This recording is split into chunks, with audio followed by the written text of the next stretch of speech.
회개하고 돌이키는 하나님의 자녀라는 제목을 가지고 바울의 전도여행 20번째 말씀을 나누고자 합니다.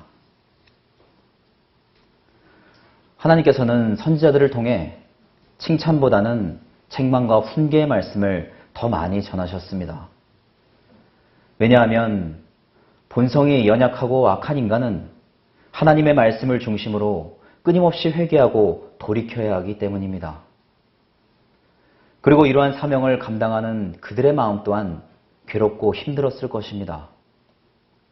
예레미야 선지자 역시 백성들에게 멸망과 책망의 말씀을 선포함으로 인해 하루 종일 모욕거리가 되는 것이 괴롭다는 마음을 토로했습니다.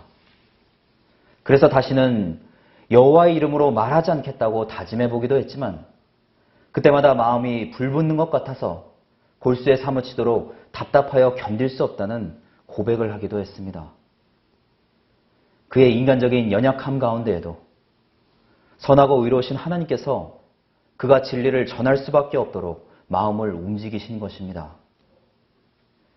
이러한 예레미야의 마음처럼 바울 역시 고난의 시간들 속에서 말씀을 전하는 것이 지치고 힘들 때가 분명히 있었을 것입니다. 하지만 하나님의 붙드심이 있었기 때문에 그는 조롱과 핍박 속에서도 참된 진리의 말씀을 전할 수 있었습니다. 유대인들이 바울을 암살하려고 한다는 비밀스러운 계획을 들은 천부장은 그날 밤 곧바로 바울을 가이사랴로 보냈습니다. 그렇게 천부장의 명을 받은 수백 명의 로마 군인들은 바울을 데리고 안디바드리에 도착했습니다. 안디바드리는 예루살렘과 가이사랴를 연결하는 군사도로에 인접해 있는 주요 성읍으로서 안디바에 속했다라는 뜻을 가지고 있습니다. 이러한 뜻을 갖게 된 이유는 헤롯 대왕이 자신의 부친 안티파테르를 기념하기 위해 재건한 도시이기 때문입니다. 안티파테르는 로마의 하수인 역할을 했던 자로서 헤롯 가문에서 처음으로 유대 지역의 통치자가 된 인물입니다. 이처럼 로마의 세력을 등에 업은 안티파테르는 유대인들로부터 많은 반감을 살 수밖에 없었습니다. 더군다나 그가 이두메 사람이었기 때문에 이방 사람인 그를 경멸하고 천하게 여겼으며 결국 유대인들에 의해 독살당하고 말았습니다. 안디바드리를 지나 가이사랴에 도착한 바울은 벨릭스 총독 앞에 세워졌습니다. 그리고 벨릭스 총독은 일단 바울을 헤롯궁에 가두며 너를 고발하는 자들이 오면 그때 내 말을 들을 것이라고 이야기했습니다. 벨릭스 총독이 머무르던 헤롯궁은 헤롯 성전과 가이사랴 항구에 이어 헤롯 대왕이 자신의 통치기간 동안 이루었던 수많은 건축 사업 중 하나였습니다. 지금은 그 흔적이 거의 남아있지 않지만 가이사랴에 있던 헤롯 궁전은 지중해가 바라보이는 바위 위에 건축되었습니다. 그래서 현재는 그 규모와 화려함이 어느 정도였는지 알 수는 없지만 유대 역사가인 요세푸스는 가이사랴의 헤롯궁을 가리켜 가장 아름다운 건축물이라고 전하고 있습니다.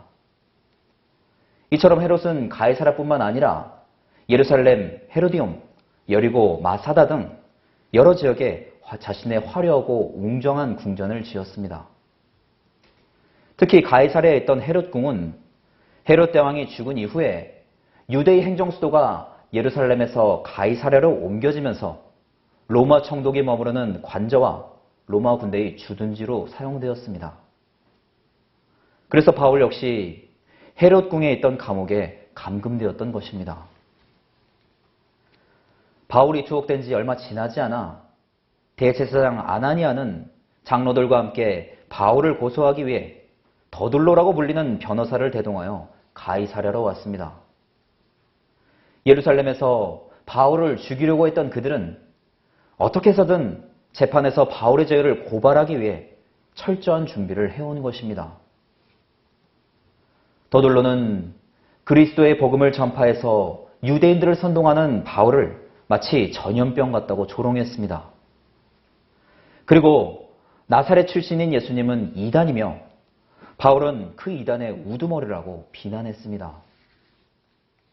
그는 변호인이었기 때문에 이 문제가 단지 유대인들 간의 종교 문제로 여겨지게 된다면 로마법에 적용되지 않을 것이라는 사실을 잘 알고 있었습니다. 그렇기 때문에 그는 바울을 로마 정부에 저항하는 반역자로 만들고자 한 것입니다. 이처럼 유대인들은 일관되게 바울에게 로마에 정치적으로 대적했다는 누명을 씌우고자 했습니다. 유대를 지배하던 로마 제국은 반역을 하고 그 지배관계를 흔드는 자들을 가장 죄질이 나쁘다고 여겼기 때문에 유대인들은 이러한 로마의 입장을 이용했던 것입니다. 유대인들은 앞서 예수님을 빌라도 총독에게 고발할 때에도 예수님이 자칭 유대인의 왕으로서 로마 제국에 저항한 정치범이라는 누명을 씌웠습니다. 이처럼 시대가 달라도 예수님과 바울을 고발했던 유대인들의 악한 모습과 그 방법은 동일합니다. 왜냐하면 태초부터 지금까지 어떻게 해서든 하나님의 역사를 막으려고 하는 교묘한 사단의 모습이 동일하기 때문입니다. 바울은 이러한 더둘로의 고발을 하나씩 반박하면서 자신을 변명했습니다. 먼저 바울은 자신이 예루살렘에 머문 시간이 12일밖에 되지 않기 때문에 정치적인 문제를 일으킬 수도 없고 단지 예배를 드리기 위해 예루살렘을 방문했다고 주장하면서 더둘로의 고발에 반박했습니다. 그리고 자신은 결례를 행하기 위해 서원자들과 성전에 들어갔을 뿐 그 안에서 누구와 토론을 하거나 사람들을 선동한 적도 없다며 자신의 주장을 이어갔습니다. 그리고 이러한 주장에 이어 그리스도인으로서 자신의 확고한 믿음을 사람들 앞에 고백했습니다. 사도행전 24장 14절에서 16절에 그러나 이것을 당신께 고백하리이다. 나는 그들이 이단이라 하는 도를 따라 조상의 하나님을 섬기고 율법과 선지자들의 글에 기록된 것을 다 믿으며 그들이 기다리는 바 하나님께 향한 소망을 나도 가졌으니 곧 의인과 악인의 부활이 있으리라 함이니이다. 이것으로 말미암아 나도 하나님과 사람에 대하여 항상 양심에 거리낌이 없기를 힘쓰나이다. 바울은 자신의 행동에 부끄러움이 없었고 무엇보다도 그리스도를 향한 확실한 믿음이 있었기 때문에 당당하고 떳떳했습니다. 하지만 그렇다고 해서 그가 자신의 믿음을 자랑하는 것이 아닙니다. 왜냐하면 하나님뿐만 아니라 사람 앞에서도 의로운 자로 살아가기 위해 끊임없이 노력하고 있다고 고백했기 때문입니다. 바울이 이렇게 고백할 수 있는 것은 스스로가 하나님 앞에서나 사람 앞에서 완벽하지 않다는 것을 분명히 알고 있었기 때문입니다. 그도 한때는 그리스도와 이를 믿는 자들을 핍박하던 자였습니다. 그렇기 때문에 이토록 죄인된 자신을 구원하시기 위해 사랑과 은혜를 허락하신 주님 앞에 이제는 부단히 노력하는 인생을 살아가고 있는 것입니다. 그래서 믿음의 사도로서 한 점 부끄러움이 없을 것 같은 바울 역시 하나님 앞에 연약한 인간임을 인정하며 자신이 죄인 중에 괴수라고 고백하는 것입니다. 이러한 고백이 하나님께서 믿음의 자녀들에게 원하시는 모습입니다. 왜냐하면 나의 연약함을 하나님 앞에 인정하고 겸손하게 고백할 때 오직 하나님의 뜻에 순종할 수 있기 때문입니다. 바울의 변명을 모두 들은 벨릭스 총독은 그가 전하는 복음에 대해 자세히 알고 있었기 때문에 루시아 천부장이 가이사랴에 오면 이 문제를 처리할 것이라고 이야기하며 재판을 연기시켰습니다. 벨릭스 총독은 바울을 계속 감옥에 가두면서도 그에게 어느 정도의 자유를 허락했습니다. 그리고 바울의 동역자들이 그를 돌볼 수 있도록 자유롭게 면회를 허용하기도 했습니다. 하지만 그가 이러한 호의를 베풀었다고 해서 바울을 결코 인간적인 마음으로 대한 것은 아닙니다. 더군다나 그는 바울이 전하는 그리스도에 대해서는 잘 알고 있었지만 그가 전하는 복음을 받아들이지는 않았습니다. 그저 총독으로서 자신이 다스리는 유대 지역의 종교적인 상황에 대해 잘 알고 있었던 것뿐입니다. 그렇게 며칠이 지난 후에 벨릭스 총독은 자신의 아내인 드루실라와 함께 바울을 불러내어 그가 전하는 복음의 말씀을 듣고자 했습니다. 벨릭스와 드루실라가 왜 바울에게서 말씀을 듣고자 했는지 정확히 알 수는 없지만 아마도 유대인이자 유대교를 믿었던 드루실라가 당시 바울이 전하는 그리스도에 대해 알고 싶어 했기 때문일 것입니다. 벨릭스는 노예 출신임에도 불구하고 3명의 왕실 출신의 아내들을 차례대로 거느렸는데 드루실라는 그의 2번째 아내였습니다. 드루실라는 복잡한 결혼관계를 거치면서 벨릭스의 아내가 되었는데 그녀에 대해 잠시 알아보도록 하겠습니다. 드루실라는 이슬이라는 뜻을 가지고 있으며 헤롯 대왕의 손녀이자 헤롯 아그리파 1세의 막내딸이기도 합니다. 헤롯 아그리파 1세는 초대교회 당시 12명의 사도 중 최초의 순교자인 야고보를 살해했으며 하나님께 영광을 돌리지 않다가 벌레에게 먹혀 죽은 인물입니다. 그녀의 아버지는 드루실라가 아직 6살도 채 되지 않았을 때 소아시아 왕국의 에비파네스 왕자와 정략적으로 약혼을 시키려고 했습니다. 하지만 그녀는 유대교 집안이었기 때문에 그가 할례를 거절하고 유대교를 받아들이지 않자 파혼하고 말았습니다. 그녀의 2번째 결혼은 15살이 되던 해 시리아 지역의 아지스 왕이 할례를 받는 조건을 수락하면서 이루어졌습니다. 하지만 이 결혼 또한 얼마 지나지 않아 깨지게 되었는데 그 이유는 당시 절세 미인이었던 그녀가 유대 총독 벨릭스의 눈에 들어왔기 때문입니다. 재물과 여인에게 욕심이 많았던 벨릭스는 가진 방법을 동원해서 드루실라를 설득했고 그녀는 자신의 남편과 부당하게 이혼하면서까지 그의 2번째 아내가 되고 말았습니다. 그리고 벨릭스와 드루실라 사이에는 아그리빠라는 아들이 있었는데 그녀는 자신의 아들과 함께 AD 79년에 폼페이에서 발생한 화산 폭발로 인해 안타까운 죽음을 맞이하고 말았습니다. 이처럼 벨릭스는 자신의 욕심으로 드루실라를 얻었고 그녀 역시 그것이 죄인 줄 알면서도 남편을 버리고 벨릭스의 아내가 되었습니다. 하나님께서 보실 때 이들은 지극히 인간적인 욕심으로 가득한 죄인이었던 것입니다. 그래서 하나님께서는 그들에게 바울을 통해 의와 절제와 장차 오게 될 심판에 대한 말씀을 듣게 하셨고 벨릭스는 그 말씀을 듣고 두려워했습니다. 선하신 하나님의 말씀이 불의하고 절제하지 못하는 자신의 욕심과 부딪히게 되자 그는 심판을 받게 될까 두려웠던 것입니다. 이처럼 벨릭스에게 두려운 마음을 허락하시는 것도 그가 죄를 회개하고 돌이키기를 바라시는 하나님의 마음입니다. 만약 벨릭스가 바울이 전하는 말씀을 듣고 자신의 죄를 회개했다면 하나님께서는 분명 그를 용서하셨을 것입니다. 죄가 주홍 같을지라도 회개했을 때 눈과 같이 희게 하시는 분이 바로 긍휼하신 하나님이시기 때문입니다. 하지만 그는 마음에 두려움만 느꼈을 뿐 이를 회개하고자 하는 마음은 전혀 없었습니다. 이러한 벨릭스의 모습은 마치 세례 요한의 목을 베었던 헤롯과도 같습니다.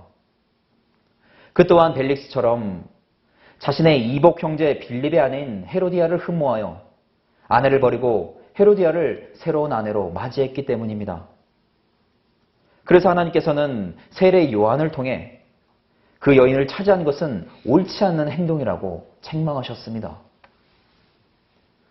그러나 헤롯은 자신을 책망하는 세례 요한에게 분노하여 그를 감옥에 가두고 결국 죽이고 말았습니다. 벨릭스나 헤롯 모두 하나님의 사람으로부터 책망과 징계의 말씀을 들었고 그것은 분명 회개하기를 원하시는 하나님의 마음이자 기회였습니다. 하지만 그들은 모두 하나님의 말씀을 들었음에도 불구하고 돌이키지 않았습니다. 예수님을 은30에 팔아넘긴 가룟 유다처럼 인간적인 후회와 양심의 가책을 느꼈을지는 몰라도 하나님께 회개하는 마음까지는 이르지 못했던 것입니다. 더군다나 벨릭스는 혹시라도 바울에게서 뇌물을 받을 수 있지 않을까 기대하는 마음으로 바울을 더 자주 불러 이야기를 나누기도 했습니다. 바울은 3차 전도행을 끝내고 복귀하면서 예루살렘 교회를 구제하기 위한 이방 교회의 원조금을 가지고 돌아왔는데 벨릭스는 이 사실을 알고 바울이 많은 돈을 가지고 있다고 생각했던 것입니다. 이처럼 벨릭스에게는 바울을 만날 때마다 회개할 수 있는 기회가 주어진 것이나 마찬가지였지만 그는 끝까지 자신의 욕심을 내려놓지 못했습니다. 벨릭스는 다시 재판을 진행하겠다고 약속했음에도 불구하고 아무런 조치도 취하지 않았습니다. 그저 바울을 통해 뇌물을 얻어 자신의 이익만 챙기려고 했을 뿐 로마 시민인 바울을 공정하게 재판하고자 하는 마음은 처음부터 없었던 것입니다. 그렇게 2년이라는 시간이 지난 후에 벨릭스의 후임으로 베스도가 새로운 가이사랴의 총독으로 부임되었습니다. 그 이유는 당시 유대인들과 헬라인들 사이에서 주도권을 놓고 발생한 분쟁에 벨릭스가 개입하게 되었는데 그가 많은 유대인들을 희생시키고 재산을 약탈했기 때문입니다. 분쟁을 잔인하게 진압했던 벨릭스는 유대인들에 의해 로마 황제에게 고소당했고 결국 로마로 압송되고 말았습니다. 이처럼 끝까지 탐욕을 버리지 못했던 벨릭스는 바울이 전했던 심판의 말씀처럼 안타까운 말년을 맞이하게 되었습니다.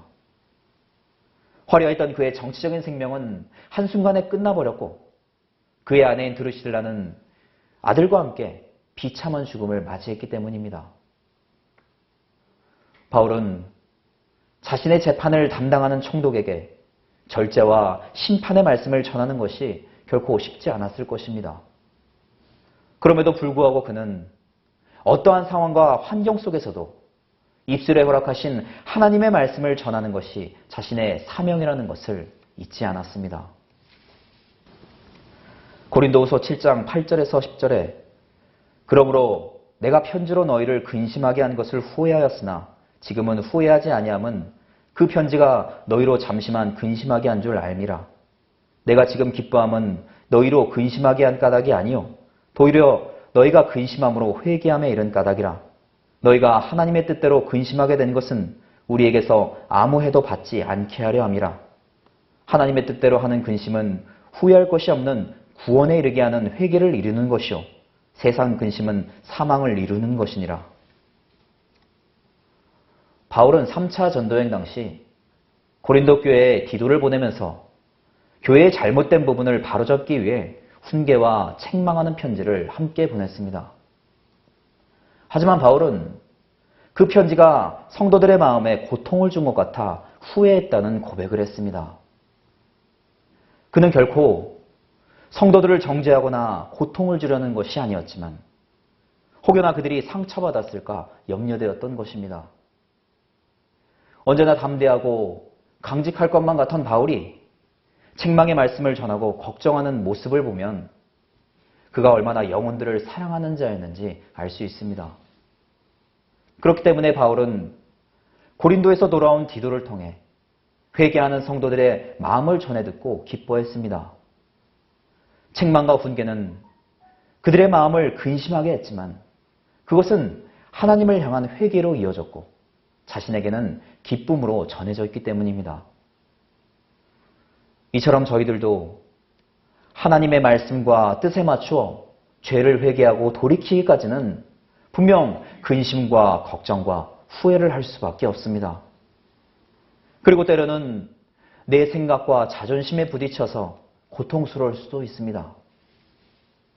하지만 하나님의 뜻대로 돌이키기 위해 겪는 근심과 걱정들은 결코 후회할 것이 없기 때문에 하나님께서 원하시는 선한 자리로 돌아온다면 그조차도 감사할 수 있는 것입니다. 저희들은 연약한 육을 가지고 이 세상을 살아가기에 삶이 끝나는 그 순간까지 회개하는 마음을 내려놓을 수는 없습니다. 그럼에도 이 모든 것이 저희의 자리에서 돌이키기 원하시는 하나님의 사랑이자 은혜임을 잊지 않으며 살아가시기를 간절히 부탁을 드립니다.